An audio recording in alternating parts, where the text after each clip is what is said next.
Merci à tous et toutes d'avoir déjà beaucoup donné pour la campagne, puisqu'on arrive à, certes, absolument pas l'objectif encore de la campagne, mais à un dixième de celui-ci.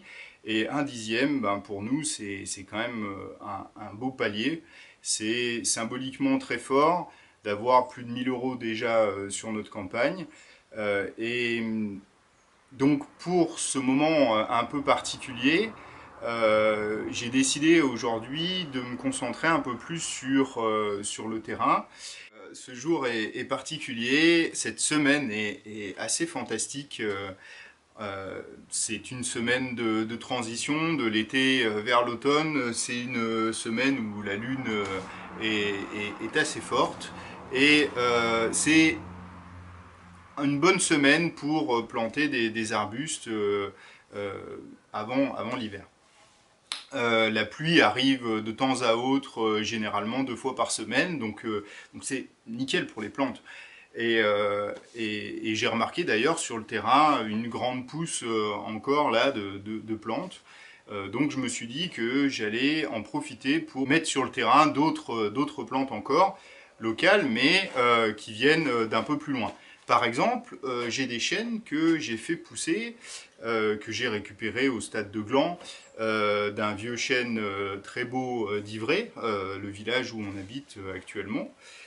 Et j'avais récupéré ces glands pour pouvoir ensuite voir s'ils germaient et éventuellement pouvoir mettre des chênes sur notre terrain. J'ai déjà récupéré quelques chênes de la région. J'essaye de les prendre à des différents endroits et essayer de trouver des chênes différents également pour amener une diversité. Et là, ces chênes-là ont très bien poussé en pot pendant un an.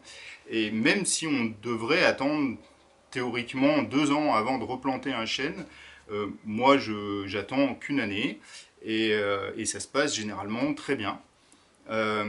Petite info pour ceux qui plantent des chênes, qui veulent essayer de planter des chênes, je trouve que ça fonctionne beaucoup mieux quand je mets les glands en compétition les uns les autres, comme ils tombent naturellement de l'arbre.